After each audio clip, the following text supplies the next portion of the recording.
गजल is a dying art और आज इसे एक और झटका लगा जब मशहूर गजल गायक पंकज उधास वो अब हमारे बीच में नहीं रहे।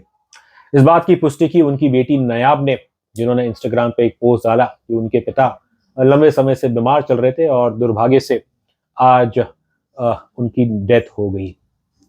He leaves behind a long legacy. एक 40-50 साल का इनका करियर था।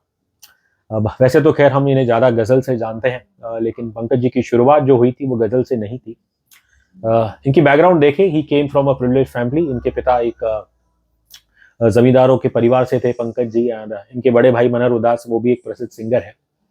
और पंकज जी की जो शुरुआत हुई थी, उन्हें जो फर्स्ट फेम मिली थी वो थी during the Indo China war 1962, या शायद उसके बाद जब उन्होंने ए मेरे वतन के लोगों ये एक स्टेज परफॉर्मेंस दी थी। ये उनके लाइफ की पहली स्टेज परफॉर्मेंस थी। इसे काफ़ी पसंद किया गया था और उसके बाद से जाहिर है ये तय था कि वो गायकी में ही अपना करियर बनाएंगे।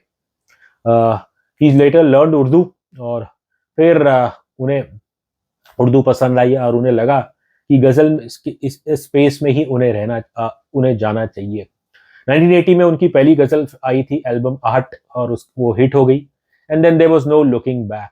अपने लंबे करियर में उन्होंने कई गज़ल गाए हैं और जो शायद सबसे लोकप्रिय है आज भी वो है घुंघरू टूट गए, तरन्नुम, महफिल, मुकर्रर, और जो मेरा हमेशा से पर्सनल फेवरेट रहा है वो तो चांदी जैसा रंग है तेरा।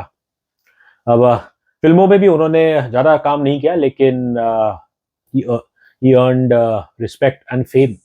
जब महेश भट्ट की फिल्म नाम, उसके अंदर जो उन्होंने गाना गाया था चिट्ठी आई है, उसने तो पूरे देश सभी को, देशवासियों सबको रुला दिया था। इसके अलावा उनका मोहरा में भी एक साजन में उनके बड़ा अच्छा गाना था जिए तो जिए कैसे, और फिर मोहरा फिल्म में ना कजरे की धार, वो भी बड़ा लोकप्रिय गाना था।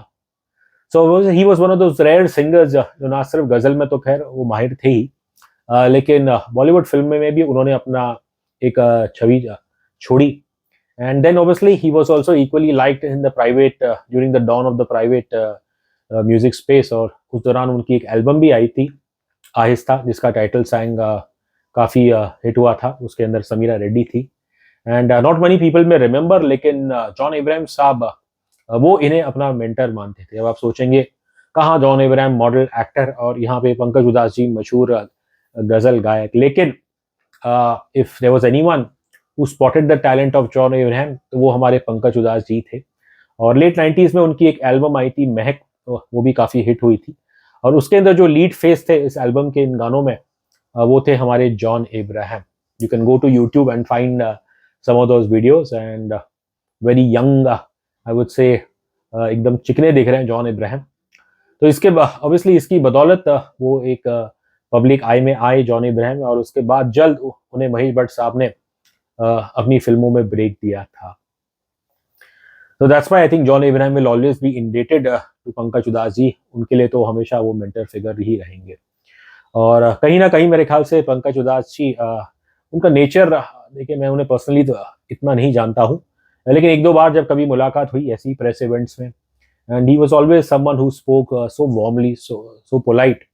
और मुझे याद है पिछले साल एक ISRA का एक प्रेस कॉन्फ्रेंस हुई थी और उसके अंदर काफ़ी मशहूर सिंगर आए थे और फिर पंकज जी भी आए थे। पहले तो उन्होंने मास्क पहना था इसलिए इंस्टेंटली पहचान नहीं पाए, लेकिन फिर उन्होंने मीडिया से बात की। तब उस समय सुनने आया था कि उनकी तबीयत ठीक नहीं थी और इसके बावजूद भी वो ही was there for the people of his fraternity, क्योंकि वो हमेशा चाहते थे कि म्यूजिशियंस, राइटर्स, इन्हें अपने हक मिलना ही चाहिए। तो ये आपको ये बातें जताती हैं कि क्या स्वभाव था उस महान व्यक्ति का, जिसने अपनी हेल्थ की परवाह ना करते हुए भी अपनी बिरादरी के लोगों की हित के लिए वो आए थे। पंकज उधास जी का जाना बिल्कुल एक झटका है, and once again condolences to his family. अब इनकी बेटी का जो है नाम है Nayab, that's also one of the popular songs of Pankaj Udhas जी।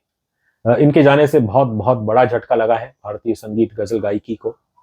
अब शुरू में हमने जैसे कहा था इट्स अ डाइंग आर्ट, और इनके जाने से तो ये एक आई would say that it's almost like a death nail for गजल।